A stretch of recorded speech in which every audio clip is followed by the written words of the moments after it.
This is NRT Daily News Analysis.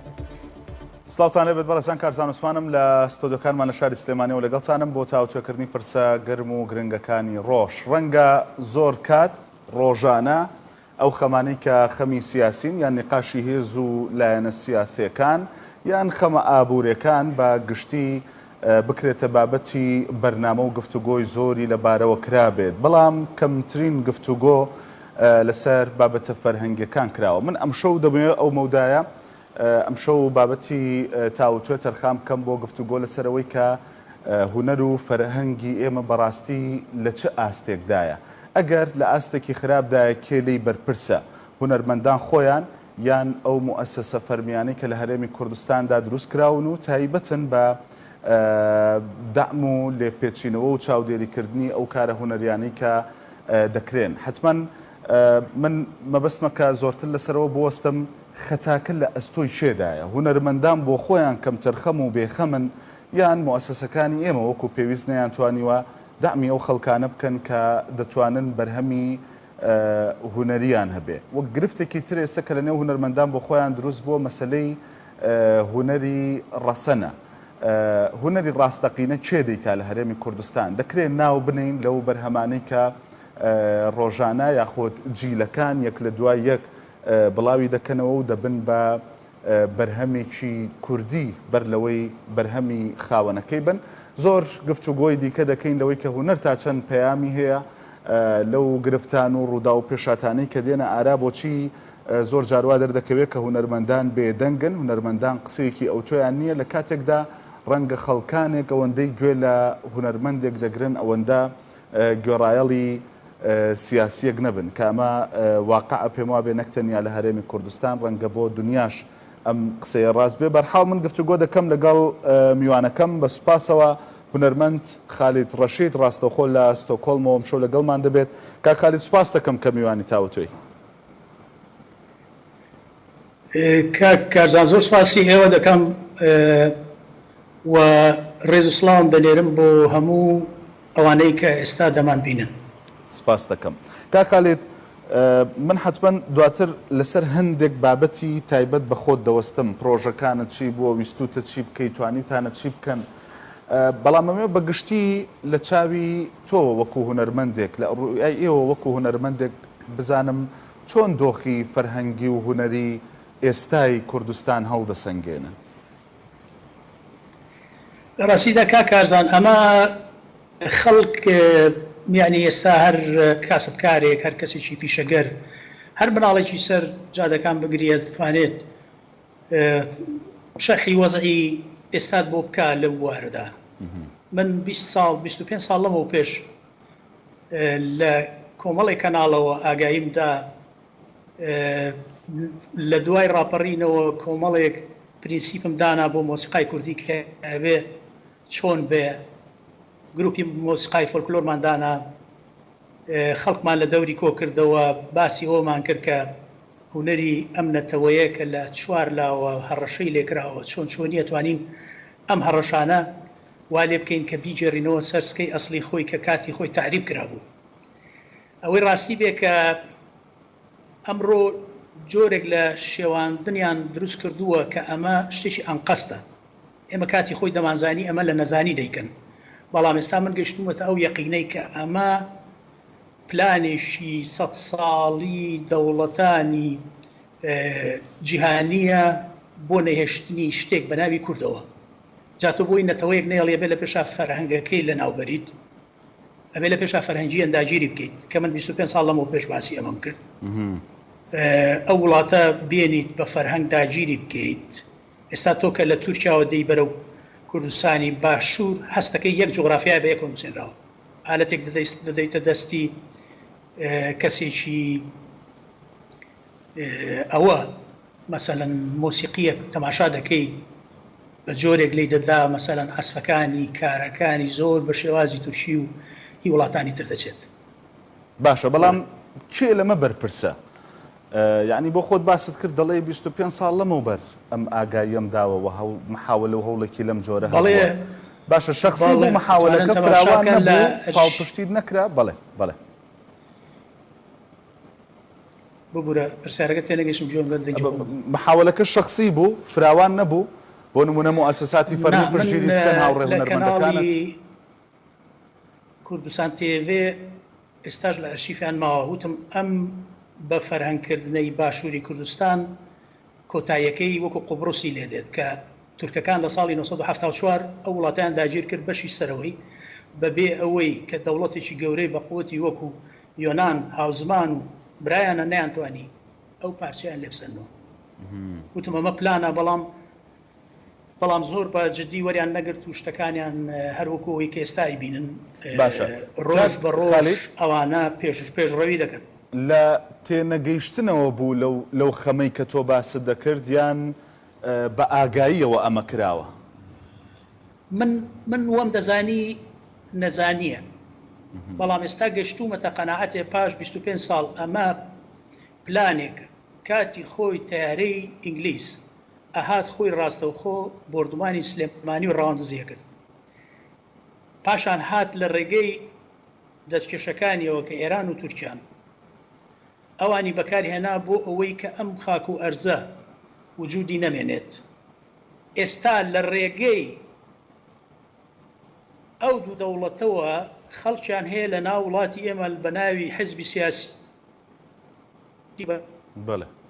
ڕۆشنبیر و ئەمانەوە بە ناوی نازام چالاگوانی مەدەنی و چی ئەمانە خەریکن وردە بە سیاسەتێکی نەرم ئەو وڵاتە کە نزیکی 100 ساڵە خوێنی لەبەرە ڕوات ماڵ نییە لە کوردستانی باشوورە شەهیدی نەدابێ ئێستا هاتوون وەکو پاقلاوە تەقسیمیان کردووە هەر یەکەی بەشێکی بۆ خۆی داگیر کردووە هەر حیزبێک بودجەیەکی تایبەتی خۆی هەیە کەناڵێکی تایبەتی خۆی هەیە ئەمانە بە بەرنامە ئەم کارە دەکەن ئەمە شتێکی نەزانی نییە چونکە ئێمە باشە کە دەڵێ بە بەرنامە من خودی تەنیا دەوڵەتان بە بەرنامە ئەمەیان کردووە لەبەرەوە تەنیا دەوڵەتان بە بەرنامە ئەمەیان کردووە یان لە ناوخۆش دەسەڵات هاوکار بووە بە پلان و ستوێتی ئەمە لە کەدار بکە یان تێی نەگەیشتووە دەسەڵات دەسەڵات من گەیشتومەتە ئەو قەناعەتی کە دەسەڵات لەسەرەوە زۆر باش ئاگاداری ئەم مۆزایە یعنی ئینسان جارێک ئاگاییە 2 جار 3 جار من نزیکی 20 ساڵە ئاگاهیە دەم تێگەی بە ئەنقەست دێنن مۆسیقا لە وڵاتی میسر و لوبنان و تورکیا و ئێرانەوە دێنن بە ئەنقەست ئەچن هونەرمەندانی ئەوان دێنن فەرشیان بۆ ڕاخن بە ئەنقەست سوکایەتی بە هونەرمەندی خۆمانەکەن بە ئەنقەست دەرگا و پەنجەرە و تریبوونی کەنەڵەکانە لێ داخن منەوە خودی خۆمەوە 6 ساڵە چەند لە تەلەڤیزیۆن دەرنەکەوتوم ئەمە بەرنامەیەکە کە کاتی خۆی دەوڵەتانی کۆرپۆرێشنی جیهانی ئاهاتن مستعمرەیە وڵاتانیان نەکرد دروستیانە کردن بۆ نمونە چوونە سەر خاچی هەندە سوورەکان لە ئەمریکا هەموو وڵاتەکەیان داگیر کردن زمانێکیان هێنا خستیانە دەمیانەوە کە زمانی ئیسپانیەوە زمانی داچیان نییە ئەو وڵاتانیان هەموو داگیر کرد چوونە هەندستان ژمارەی جێشی ئینگلیس 5,000 کەس بوون 1 ملیارد بەشەریان داگیر کرد لە ڕێگەی پاشاکانیانەوە لە لاتین ئەمریکاش عینش هاتن لە شیلی و ئەکوادۆر و بەرازیل و ئەم وڵاتانەی کە خەڵکی هەندی سووری تیا بوون کە زمانێکی تایبەتی خۆیان هەیە خودشیون هاتم زمانەکەیان لێسەندن ئێستا وەکو قەرز بە دنیا ئەگەر ڕێن فلوتێکیان بەدەمەوەیە لەسەر ئەو جادانە سوڵەکە باشە بەڵام شتێک نییە ئێستا بە ناوی ئەرزی هەندی هەمڕۆ وڵاتی هەندە سوورەکان یعنی شتێکەیە بابەتێکی ذاتی و خودیە یعنی ئەی هونەرمەندان خۆیان بۆ درکیان بەمە نەکردووە بۆ نەیانتوانیوە شەڕی ڕوبەڕووبوونەوەی ئەم پلانە بکەن کە بۆ خۆت وتت پلانێکی داڕژراو بوو ینی بێ بەرنامە ئەمە نەکراوە هونەرمەندان بۆ نەیانتوانیوە ڕوبەڕووی ئەمە ببنەوە کاکە کازاجان ئەزایکی باوەشی دەسەڵات خۆشترە مشکلەی کەمترە ئەوانە چیان داوە ئێستا ئەوە وڵاتەکەمان داگیر کراوە تۆ غەیری من کێت دیوە ئێستا لەسەر ئەو داگیرکاری قسەی کرد بێ خۆی ناشرین کە ئێستا خەڵک گاڵتەیان پێدێ بۆ شتانەی کە تۆ باسی دەکەی برای ڕێزەکەم ئەوانە هەرێکی عەرزێکیان راوەتێ سەهمێکی بچووکیان ناوەتێ بۆ سەهمە کردیان بە شەریکی خۆیان ئەوانە زۆرینە ئەمڕۆ لە کوردستانە بە ناوی هونەرمەند بێت تاکوچی بکە لەسەر ئەرز و خاک و وەتەن و نیشتیمانی خۆی من زۆر برادر نامۆشتە بۆ دەنووسن کاکە تۆ قسەی بەسەر و تووشی ئەم مشکیلە ناکەیت و خەڵک تااقەت هێشتانی نەماوە موچەکە بابێ ئیتر شتەکان هەمووی تەواو بێ یعنی مۆزوعەکە ئێجگار ترسناکە مەسەن کەس ئامادە نییە لە خۆی تێک بە کابرا شوقیان ناوەتێ ماڵیان ناوەتێت من تا حەدای ئەکبەر واحیدیانەکەم ئەگەر پیاوم با بێن بزانم کامیان بەقەدەر من بۆ خاک و وڵاتی خۆی ئیشی کردو و ڕەنجی داوە داوات لێ نەکراوە بچیتە پێشەوە کۆڵەکەیەکن بۆ ڕاوەستاندنی ئەو دەسەڵاتەی کە خەریکە تەواوی کوردستان تەسلیمەکە لە پێناوی ئەوەی کە خۆی بمێنێتەوە ئەوانە چێن کاک خالید زۆرینەن نامەوێت حتمما ناوم پێ بڵێ ینی کاکە جان ئێستا هەموو خەڵک ئاگادارە ئێستا جێشی ئێرانی تۆپاران تەکا تورکیا لەوێەوە هاتوتە ناوە 300 کیلۆمەتر ڕۆژ بە ڕۆژ قاعدەی ئەسکەری دائەنێت تورکیا هەموو جیهان دەیناسێت بچێتە هەر کوێ ناگەڕێتەوە ئێستا چاوبەستکردنی خەڵک ئەمە شتێکی سەیرە مەسەن بۆ ئەبێ ئیلا لە دەمی منەوە بێت ئەوانە ئەتوانن ئێوە هەموو تۆڕە کۆمەڵایەتەکان بگەڕێن هەموو ئەو ساڵانەی کە خەڵک خەریکی هەڵوێز بۆ ئێمە خەریکی کاری ئەوە بووین کە چۆن لە تەنیشت و نەرەکەوە دەنگمان هەبێ بۆ ئەوەی کە عەدالەتێکی کۆمەڵایەتی لە وڵاتە هەبێت دادگایەکی کۆمەڵایەتی هەبێت دادگایەک هەبێت کە دادوەرانە ئەوان هاتوون تەواوی ئەو جەمسەرانەیان گرتووە یعنی ئێستا میلەتی کورد ئەحزابی کورد هەمووی بارمتەی دەستی کۆمەڵێک گروپن تەواو تۆ لە ناو پەرلەمانە هیچ دەسەڵاتێکن نییە تۆ وەزیری هیچ دەسەڵاتێکن نییە باشە بەڵام یعنی ئەوە بۆ من پرسیارە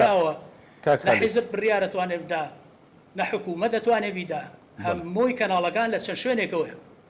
باشە کاک خالید من ئەوە بۆ من پرسیار بوو یعنی ئەوەی کە پێی دەوترێت 7 ملیارد دیار نییە ئەڵێن ئادەی بڕۆن شاسوار عەبدولاحید بگرن ئەمە هینە کاکە ئەمە هەمووی تۆزکردنە چاوی خەڵکە ئێمە دەمانەوێت لە وڵاتێکا بژین خاوەنی سنوور و سەروەری خۆمان بین ئێوە بە چه حەقێک لە کاتێکە دەوڵەتانی حولەفا بەخێر هات خەتی 36 کێشا ئێوە لەکوێ بوون ئێوە بە چه حەقێک مافی چ مافێکتان هەیە ئێوە لەو میلەتە بکەن پارەیە بن نەوتیە بن ماڵیە بن شەرەفیە بن ئێوە چێن کاتێ دەوڵەتی حولەفا خەتی 36 کێشا ئێوە لە چ شوێنێ بوون ئەم تووڕەیە کاک خالید بۆ تەرجومە نەبووە بۆ کارێکی هونەری خەڵک بە بێتە بەر دەرگای دائیرەکان بگری کە سوکاری شەهیدان پێشمەرگەی دێرین ئەم قوربەسەرانە خەباتیان بۆ چێ کرد خەڵک کوڕی خۆی بۆ چێ بەکوشدا باشە کاک خالید ئەم تووڕەیەی تۆ بۆ تەرجومە نەبووە بۆ کارێکی هونەری یعنی جیا لە قسە ببێت بە بابەتێکی هونەری ببێت بە گۆرانیە ببێت بە میوزیکێک کاکە گۆرانی دنیایەکی ترە بولبول کە دەخوێنێت ئەو لە خەیاڵی ئەوان نییە چێ لەژێر درەختەکە ئیسراحە دەکا هیتلەرە مۆسۆلینیە سەدامە ئەو گۆرانی خۆیڵێ هەوای گۆرانی شتێکی دیکەیە تۆ ناتوانانی ئەم هەموو شتە بەڵام هونەر هەڵگری پەیامێک نییە بۆ خۆی کاک خالید لە گۆرانی ئەوتوماڵم نیشتیمانم من نازانم تۆ بۆ ناو کوردستانە خۆ ئەوانە لەوەتی هەن تۆ ئەفرۆشن بە بێگانە هیتر بڵم چیان پێ بڵێ کۆمەڵێک خەڵکیان هێناوە لەبەر بەرژەوەندی خۆیان کاکە بەرژەوەندی مادی و ماڵی گرنگترە بۆ زۆر کەستا تاکو ئەوەی کابرا بێ خۆی ناشتیم کات و دیفاع بکات لە نەتەوەی خۆی هونەرمەند دەتوانێت سیاسی بێ بەس سیاسی ناتوان هونەرمەند بن سیاست هونەرە جا قسەکەی من بە تەحدیدەوە ناشرین کردووە دەڵێن گۆرانی بێژ نابێ باسی سیاست کا دەبێت دەست خاکتە پەناجۆی گۆرانی بڵێ بابە گۆرانی بڵێت و نابێ ئەوە بکات و نابێ نازان چی بکات باشە کاک خالید بابە ئێوە شەرم ناکەن کاک خالید عیب ناکەن لەو میلەتە ئەبوایان لێ دەکەن کاک خالید ئەوە بۆ من پرسیار بوو ینی وەکو خۆت وتت بەشێک پێی وایە کە هونەر پەیوەندی نییە بەو شتانی دیکەەوە هەتا ینی مناقەشەکە درێژتر بۆتەوە تەنانەت خەڵکێک پێی وایە کە ڕۆشنبیران و نووسەرانی ژانی دەبێ ئەوان بیر بکەنەوە مەرج نییە دابنیشن بێنە ناو ڕووداوەکانەوە بەڵام هونەر بۆ خۆی هەڵگری پەیامێک نییە یعنی خۆ من ناڵێم کاک خالید بێ شەڕی نێوان حیزبەکان ئەو قسەی تێدا بکە بەڵام وەختێک داگیرکاری تورکیا هەیە وەختێک دەوڵەتێکیە وەختێک مەترسیەک دروست دەبێت لەسەر ئەم نیشتیمانە ئەی خۆ ئەرکی هوەرە پێم وابێ پاڵمەر بێ لانی کەم بۆ نشکاندنی ئیرادە بەرامبەر بە هەر هێرش و دژمنکاریە کە دێتە ئاراوە نییە؟ کاکە ئەڵم سیاست هوەرە هوەریش هەڵوێستە ئەمە قسەی من نییە سیاست یعنی هوەرمەندانی ئێستا ئەو هەڵوێستەیان نیشان داوە هوەریش یعنی هەڵوێست تۆ ئەگەر هەڵوێستن نەبێ کاکە هەروەکو ئەو کابراایە لێدێ کە گۆرانی ئەڵێ کوردستان خۆشە خاچی دڵگیرە چەمەند فراوان جێگای نێچیرە ینی ئەو وەکو شوێنی نێچیر و ڕاو و لەوەڕاندن وشتیوا سێری کوردستانەکە ئەو چوزانێ کوردستان بێخاچی ئەو چوزانێ ئەرز یعنی شەرەف ئەو چوزانێ لە دنیا تەنانەت ئەوانەی تەنیشتان ئەو مەسەری دراوسەکانتان کەن ئەو سەدام حسێنە لەسەر ئەو شەط العەرەبە 1 ملیۆن کەسی بەکوشدا کاک خالید تۆ ئێستا ئەو هەڵوێستە هەبووە 300 کیلۆمەتر هاتوونەتە ژوورەوە تۆ دانیشتووی لە کەناڵی ئینتەرفی هەڵپەرچێ و پێکەنین و کۆمێدیا و ئەمە چییە؟ یعنی ئێوە ئەوانە لە ڕێ ئەو کەناڵانەوە خەریکی تەعەدان لە مێشکی خەڵک ئەوانە بەو کەناڵی تەلەڤیزیۆنانە ڕۆژانە لە ناو ماڵەکانتانە تەعەداکەن لەسەر شەرەفی بیر و باوەڕتان لەسەر مێشکتان لەسەر خۆتان لەسەر مناڵتان باشە کاک خالید من شتێکتان وایە بەڵێ من لێرە دانیشتوم کوردستانم خۆش ناوێت جا ئەوە یەکێک بوو کاک خالید ئەو پیرەمێردانەی کە هێناوتانە یەکی دە دۆنم عەرزتان ناونەتێ لەسەر ئەرز و خاچی من تۆ خۆت خەڵکی ئەوێ نیت چۆن خاچی من ئەوێ بە خەڵک پیاوەتی بەسەر ئاوی حەمامەوەکەی کاک خالید من لەسەر ئەوە دەوەستم یعنی چونکە ڕەنگە خەڵکێک بڵێ ئێستا کاک خالید خۆی لە ستۆکۆڵمەوە دانیشتووە ڕەخنە دەگرێت بەڵام بەر لەوە لەسەر مەسەلەی هەڵوێست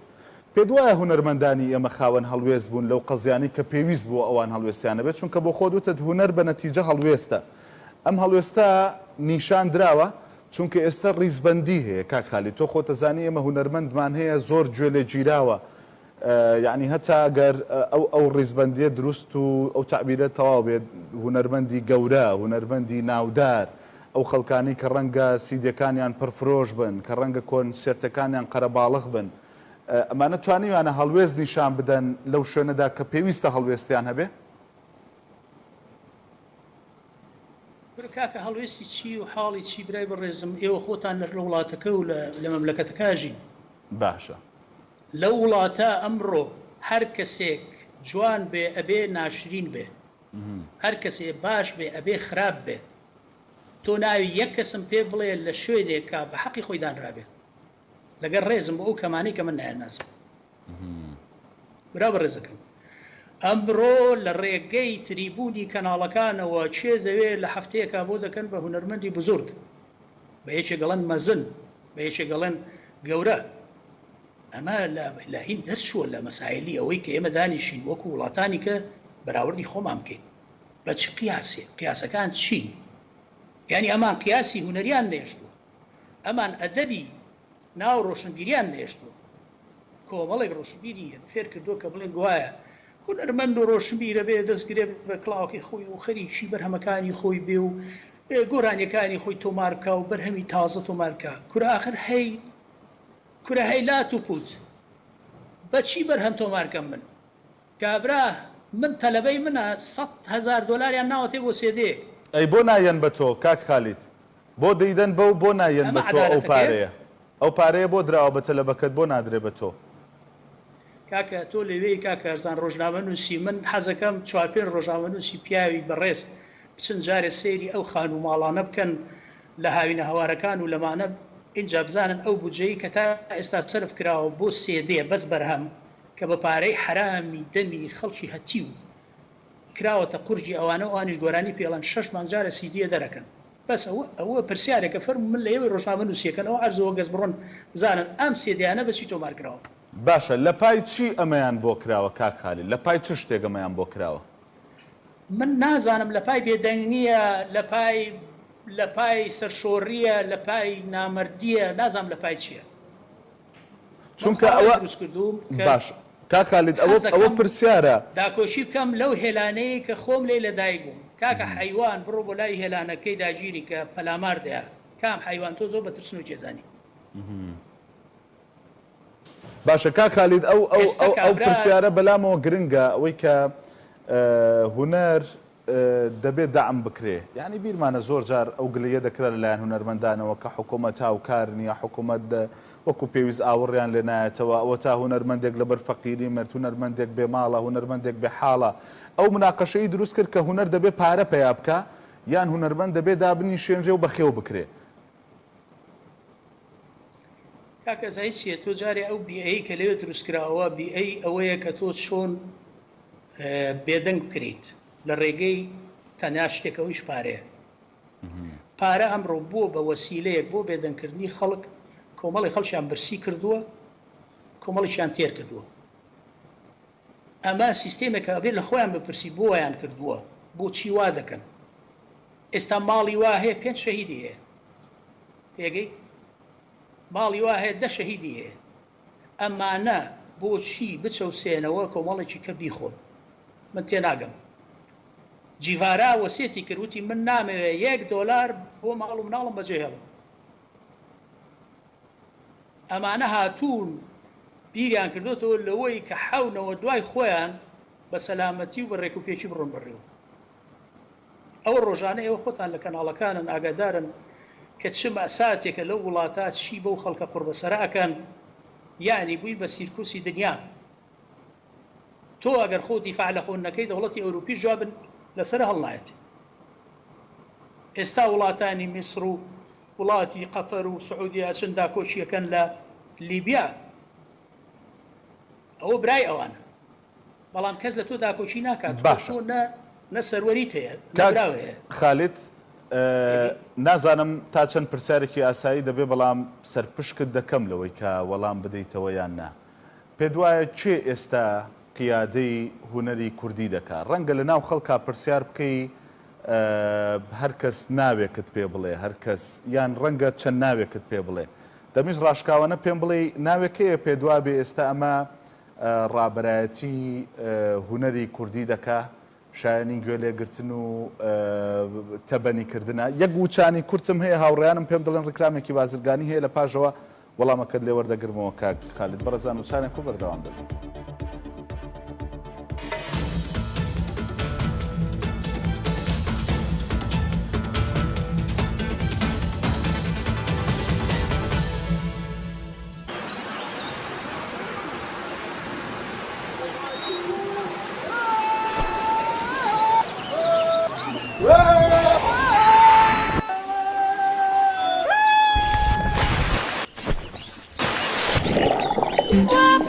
ئەگەر مەلەوانگەی جیهانیت هەیە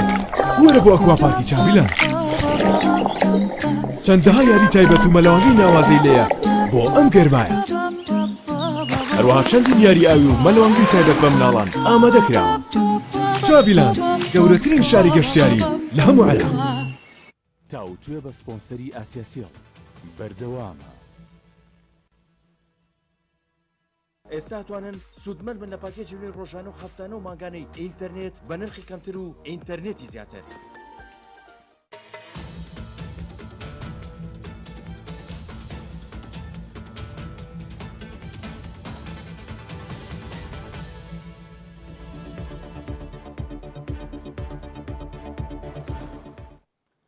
دووبارە سڵاوتان لەبێت بەڕێزان گفتوگۆکەم بەردەوام دەبێت لەگەڵ هونەرمەند خالید ڕەشید کاک خالید ئەو کات پرسیارم کرد کە چێ قیادەی هونەری کوردی دەکا ئێستا یان چێ شایەنی گوێلێگرتن و تەبەنیکردن و ڕێسلێنانە لە ناو هونەرمەندانە نازانم پرسیارێکی ئاسایی دەبێت بۆ تۆیان نا بەڵێ نا زۆر ئاساییەکە کارزان ئەوە توانی ئەوانەی کە جۆگرن بڵین هەر کەسێک دڵخوازێکی خۆی هەیە هەر کەسێک ئەمە چێژی خەڵکای بینن کەسێک بە قدوەی خۆی زانێت هەر کەسێک بەوە زانێت کە هەستەکانی ئەو ئەجێڕێتەوە ئەوە ینی لە هیچ وڵاتێک ئەوە تهدید ناکرێت ئەوە لای خۆمانە خەڵک مەسەلەن ئیعلام لە پڕێکە بێنە پشت کەسێکەوە ئیکەن بە قدوە و ئیکەن بە مەزن و ئیمپراتۆرەوە هەموو هیچی ئەمانە هیچی علاقی بە علم و دیراسە و بەهینەوە نییە، شتێکی علمی نییە، نیسپیەوە شتێکە لە کەسێکەوە بۆ کەسێکە گۆڕێ. تۆ پرسیارە بکە ئایا ئێستا کێ قیادەی کوردەکە؟ پێگەی چکە هەموو شتەکان بووە بە سیاست. باشە کەواتە بکەم کا خالید چێ قیادەی کوردەکە مادەم وەڵامەکەی ماوە دەسەکەی بڵێ. نا ئێستا ئێمە کەسێک نبینین، ئێمە مەسەرەن جەمسەر هەر یەکەی بۆ خۆی قینێکە قیادەیەکە، بەسە کابرا کۆمەڵێک چەکداری لە دەوری خۆی کۆ کردوتەوە دینێ دەوڵەت ئیمارەتێکی بۆ خۆی داناوە بە ئارەزووی دڵی خۆی چی پێخۆش بێت ئەیکات. دەرمان ئەوە خەڵک لێی قەوماوە قوڕکراوە بە سەریان نەخۆشی کۆڕۆنا هاتووە لەو هندستانە فەقیرەکە کە مار و مشک و حاچی لە عەرزا بجوڵێتەوە ئەی خۆن ئەیەن بە دۆلارێک، لەو کوردستانیان بە 200 دۆلار. باشە کا خالید غەدرە لە خەڵکیەکە. شتێکی تر جێگەی سەرنجە، یعنی تەزەوقی خەڵک لەگەڵ ڕەسەنات، یعنی لەگەڵ هونەری ڕەسەندا بۆ نمونە لەگەڵ بابەتی بۆچی وا هەز دەکرێت ئەوەی کە ڕەنگە تۆڕە کۆمەڵایەتەکان شوێنێکی باش بێ بۆ ئەوەی تێدا بدۆزیتەوانێ. ڕەسەنیات هونەری ڕەسەن زۆر جێبایەغ نییە، گوێ لێ گیراو نییە، بە تایبەت بۆ ئەم جیلە. گرفتەکە ئەوەیە تەزەوق و زەوقی گوێگر و خەڵک شێوێنراوە، یان هونەرمەندانی ئێمە کەم تەرخەم بوون لەوەی تەتەوەر بکەن و هونەرە کوردیەکە بە مۆدێل و ستایلێکی تازە بدەنەوە بە خەڵک. زایی چۆنە کا کارزان، ئێمە با و باپیرانمان زۆر زیرەکتر بوون لەم سیستەمەی کە ئێستا کوردە با بڕێەوە. باشە بۆ زمانی زوو خەڵک زانیوێتی قوتابخانەکان تەصنیفکە، مەسەلەن وتوانە فلان کەس شاوەشە، ئەوە لۆتیە، ئەوە مطریبە، ئەوە ئەیران بێژە، ئەوە قەتار و ئەڵاوێسی بێژە، تێگەی ئەوە گۆرانی بێژی مەجلیسیە. ئێستا هەمویان تێکەڵ کردووە ئەنووسێ هونەرمەند. من تێناگەم هونەرمەند یعنی چی؟ من خۆم غەیری خوا نەبێ کەس بە هونەرمەند نازانم، چکە هونەر یعنی ئەو شتێک تۆ دروستیەکەی کەسی تر نە پێش تۆ نە دوای تۆ ناتوانێت دروستی کات. هەموو شێوەکارەکانی دنیا کە دانیشن بە دیادرەختێکە و وێنەیە کێشن تەقلیدی ئەو ئیشەی خواکەنەوە. هەرچی گۆرانی بێژی دنیاە تەقلیدی بولبولێک دەکاتەوە کە لەسەر درەختێکە خوێنەیە کە ئەسڵەن کەسیش نازانێت ناوی چییە، کەناریە تووتیە چییە. باشە هەرچی ئەو وێنە کێشانەی کە ئەکرێت و بە تەلەڤیزیۆنە گیرێن و بە قەڵەم کێشراون بە درێژایی مێژوو هەمووی تەقلیدی سروشتە. باشە کێشت لەگەڵ وشەکەدا هەیە لەگەڵ تعبیری وشەکەدا هەیە کاک خالید، یان بۆ نمونە پێ دوایە ئێمە هونەرمەندمان نییە، یعنی ئێستا تۆ خۆت بە هونەرمەند نازانی هەر نییە. من ئەسڵەن بە خۆم نەوتۆ هونەرمەند و پێشم وای نییە بێجگە لە خوا هونەرمەند هەیە. هونەر یعنی خەلقکردن، یعنی شتێکە تۆ خەڵقی یەکەیت، بۆ نمونە شاخێت، چیایەک، ئاوێک، بەشەرێک کە خەڵقی یەکەیت، ئەمە هونەرە کە کەس ناتوانێت دروستی کاتەوە و نە پێشتریشە بووە، ئەمە پێوترێ هونەر. ئێمە ئەو وشەیە بەغەڵەت هاتۆتە ناو ئێمەوە. کابرا ئەمڕۆ گۆرانیەکی تورکی یۆنانیە نێت و تێکستێکی کوردیە خاتە سەر بە خۆی ئەڵێ هونەری مۆدێرن، بەو هونەرە ڕەسەنەی کە هەمانە هی با و باپیرانمانە پێیان ئەڵێن ئەوە هینی زمانی زووە کۆن بووە. ئەسا هەر نەزان ڕەسەن یعنی چی؟ ڕەسەن یعنی چی؟ کاکە تۆ ئەگەر قاچت هەر لەسەر ئەو ئەرزە بێت، ئەگەر لە میلۆدی ئەو وڵات و خاک و ئاوە ئاوازدا بنی، ئەمە شتێکی زۆر باشە. بەڵام تۆ چی کۆپیەی گۆرانیەکی بێگانەکەی دەیهێنی ڕێک وەکو خۆی شعرێکی کوردی خەیتە سەر و تریبونە بۆ دانێن لە کەناڵەکان جەنابە هونەرمەند چیت کردو 100,000 دلار سەرفەکەی، یعنی چی؟ من پێم وایە ئەوانە کۆڵەکەی ئەو دەسەڵاتن کە لەسەری وەستاوە، بەبێ ئەوانە ناڕوا بڕێەوە. یعنی ئەم زوڵمەی کە مەسەلەن ئەوە 28 ساڵ 30 ساڵە ئێمە هەچی کورد هەیە ئەڵێ کارەبامان نییە، ئەرێ نەبڕایەوە،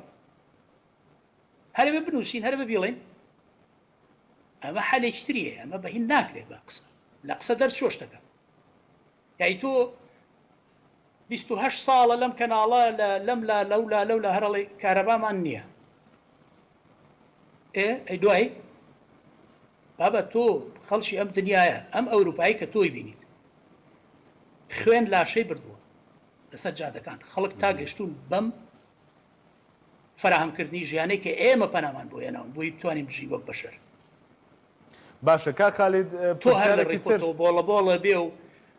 بێتە سەر جادەکان 1000 دینار دەربێنی بڵەوە خواوە لە جرفان مایە کا خالید جاهر ئەوەی کە خۆت باست کرد ینی ئەو دۆخەی خەڵک هەتا بابەتی خزمەت گوزاری ینی کە خۆشت دیسان باست کردەوە مەسلەی کارە ئەمانە تا چەند دەوری هەیە لەسەر زەوقی ئینسان بۆ هونەر یعنی بۆ نمونە بەشێک لە هونەرمەندان گلەیەواکەن کە وەکو پێویست ئێستا خەڵک گوێیان لێ ناکرێ ینی تأثیر دانێ لەسەر زەوقی ئینسان زەوقی هونەری ئینسان ئەو دۆخانەی کە هەن ئەوەی کە باست کرد هاوڵاتیە گەزاری پێ نییە کارەبانیە خزمەت گوزاری پێویست نییە ئەی چۆن تەسیر ناکە کاکە ئەی تۆ کاکە ئێستا هەر بەشەر ناکەوێ کە بیترسێنی بێتاقەتێکی ناخوێن ئەڵەن وەک کەوچوو بولبول تەیر بەشەر یعنی بڵین کارەسات و ئەم شتانە تەسیری یەکەم لە قورجی بەشەرەکە ئێستا تۆ لەگەڵێکی کاکە قسەکەی کە زۆر ناڕەحەتە دەنگی دەرنایە قورجێگیرە کە پرسەیەکی هەیە کە خەمێکی هەیە ئەی چۆن ئەیسان ئەی خواکە بەشەری دوسر خوا بەشەری بۆ دروست نەکردو تۆ ئاوا زوڵمی لێ بکەیت ئێوە چێن ئێوە چین چیتان کردووە جیڤاران ئەو خاکە ئەو ئەرزە بوا لێکن هەر کۆمەڵێک خەڵکۆ بۆ تۆ بەناوی حیزبێکەوە بودجەیەکی تێر و تەسەلی بۆی و تەقسیمی یەکەن و ئەو دانیشتوو بێدەن چەند جارێک ئەوەت بەکارهێنا کا خالید کە دەڵێ ئێوە چێن بە تەحدید مەبەستت لە چێ بە تەحدید بە دیاریکراوی چێ ئەو ئێوە بە تەحدید مەبەستم ئەوانەیە کە ئەو وڵاتیان بەم ڕۆژە گەیاند تێگەشتی ئەگەر پیاو بن ئەگەر یەک قەترە شەرەفی پیاوەتیان تیابێ ئەوە لەو خەڵکە ناکەن ئەوەدا ئەگەر کورد بوون ئینسان بوونیان تیابێ ئاوا لەو خەڵکە ناکەن بەناوی ئەحزاب و بەناوی نازان چی و زۆر باشە کا خالید دەکرێت چی بکرێ بۆ چاکردنەوەی ئەم شتانە وەکو هونەرمەندێک وەکو خەڵکێک کە وەکو خۆت دەڵێ لە زۆوە دەرکت بە هەندێک مەترسی کردووە چی بکرێ بۆ ئەوەی ئەم دۆخە چا بکرێتەوە لانی کەم بخرێتەوە شوێنی خۆی کاکە ئێمە لەگەڵ مامۆستای گەورە جەمال لەباس پێشنیارمان کرد وتمان تکایە حکوومەتێکی ئینقازی دروستکەن بۆ ئەوەی کوردستان لەم وەزعە ڕزگاری بێت 6 مانگ کۆمەڵێ خەڵکی تێکنۆکرات بێنن ئەو وڵاتە موقەتەن بەڕێوە بەرێت شتەکان خاتەوە جێگەی خۆی ئێوە لەبەر شەڕی ناوخۆتان و لەبەر ماشاچیلی ناوخۆتان ناتوانن ئەو وڵاتە بەرن بەڕێوە بە نوقات هەمووی نووسرا باوەڕ بکە ئەو پرۆژەیە لە بەغا ئیسفادەیان لێ کرد لەو کوردستانە جوابیان نایە ئەو پرۆژەی ئێوە لە بەغای استیفادەی لێکرا لە کوردستان وەڵامی نەبوو لەو بەغایە ئەو پیاوە کە هینی سەدرە مقتەدا سەدر جەبهەی سەدرە ئەوەی کە مقتەدا سەدر نازانم ئەوە بەڵێ مقتەدا سەدر هێنای ڕێک ئەو پرۆگرامەی خستە هینەوە جێبەجێکردنەوە هەچی خەڵکی تێکنۆکرات و خەڵکی زانا و زیرەک بوو هەمیە نایە پێشەوەوانی کە هەمووی دەرکرد ئەمان یەک بەشەریان نەگۆڕی ئەیان نەوێت نایەنە ئەو وەزعە تێکچیانەوە خۆی بێ عیلاجەکە بۆ ئێستاش هەر ئەوەیە ئەی کاکە جان ساڵێ 2 ساڵ 3 ساڵ ئێمە تەحملمان کرد هەر قسەمان نەکرد وتمان بابە ئەمە زەرەری هەیە بۆ دوژمن ئیسفادە لە قسەکانمانەکە بەکاری دێنێت دژی خۆمان بەڵام کاکە تەحملمان نەما یعنی قسەی سەقافەت و ڕۆشنبیری ئێزایی لەگەڵ چیەکرێ لەگەڵ ڕۆشنبیراکرێ ئەمانە خۆنە لە قسە لە نەلووسین نە لە هیچ شتێ تێناگەن یعنی هەچی مێتودی دنیا هەیە بە درێژایی ئەم ساڵانە لەگەڵ ئەمانە بەکاراتەوە جنێیان پێدراوە بەنامەی برایانە ئاگادار کراونەتەوە بە تەلەڤیزیۆن بە رادیۆ حەج ئەڵەی نەبایەندی و نەبۆران ڕۆژ بە ڕۆژ ساڵ بە ساڵ ئێستا کوردستانیان وا بچوو کردوەوە لە هەرێمێکەوە کردیان بە هەرێمۆچکە ئێستا ئەو هەرێمۆچکەش خەریکە بێ بە چارەکە هەرێم ئەی ئێستا نابێ ئێمە پرسیار بکەین بڵێ ئەرێ کاکە فەرموو ئێوە ئێستا تەلەبەیە گەڕوا لە مەکتەبە خوێنێ کە سوکاری پێی ناڵێن ئەرێ کاکە تۆ چی کرد دەرچووی دەرنەچووی تۆ ساڵێک داوامن کرد بەم سەرما و گەرمایە ئێمە خزمەتمان کردی و مەسرفمان کردی ئەی باشەوە ئەی بەسێ 30 ساڵە کاکە جاوە چارەکە سەدە زیاترە چاوەڕێکەکەی ئێوە خۆزی ئەو خەڵکە چاپ بکەن زۆر باشەکە خالی دەمەوێت وەکو دواپرسیار چونکە بە نەتیجە دڵنیام خەڵکانێک دەیانێ بزانن خالی ڕەشید بەرهەمی نوێی چییە پرۆژەی نوێی چییە دێتەوە بۆ کوردستان پلانەکانت چین؟ وڵی کاکە ئەمانە شێشێکیان دروست کردووە بۆ خەڵکی کوردستان کە ئێستا ئێمە جاران ئینتەرنێت نەبوو ئاگامان لە مۆزعان نەبوو ئێستا ڕۆژانە بە دەقە و سعات ئێمە خەمە خوین دەقە و سعات ئەو هەواڵانەی کە لە کوردستانە لێرەشن بۆیە کاکە هونەر جەوێ چێوێت بیئەیە چێوێت کە تۆ بتوانیت بە ئاشتیانە گۆرانی تیا بڵێ ئەی هونەریش بەشێکە لە ڕنگانەوەی ئەو ژیانەی کە خەڵک تیاژی شتێکی جیان نییە ئاسە تەیر و تور لە شوێنێکا تەق و تۆ قەبێر ناتوانن لەو ناوە تەرە بن گۆرانیش وایە دەنگیش وایە بەدایان بەرهەمە مێلیا کەوتۆ کاکە ئەمامووی تیپی مۆسیقایەوێت ئەمە ئیمکانیەتێوێ پارەیەوێ شتێوێت ئەمانە نەیان هێشت ئێمە لەوێ بژین لەبەرەوەی باسی حەقیقەت دەکەین نایەنێ کاکە ئەوان ئەیانەوێ کەسێک بێدەنگ پڕ بە پێیان بێ پڕ بە پێ کەسێکیان ناوێت سەرزەنشتیان بکە کەسێکیان ناوێت ڕەخنەیان لێ بگرێت ئەوان بۆچی یارمەتی من بن کاکە منەوە نییە لە بەرچاوی تۆ ڕەخنەیان لێگرم ئەو پرسیارەی پێشووتر کردم دیسان جارێکی تر ئەو پرسیارە دەکەمەوە ڕەنگە خەڵکێک بڵێن باشە بۆ نایەت لە هەرێمی کوردستان ئەم سەرزەنشکردن و ئەم ڕەخنەیە بکە بۆچی لە دوورە وڵاتەوە ئەمە دەکا باوەڕێ بێ کاک کارزان لەو قسەیە قۆڕتر لە دنیا لە پرسیاری وا قۆڕتر لە دنیا نییە بۆچی برە بابە هەچی بە شەری ئەم دنیاە هەیە کولانەیەکی هەیە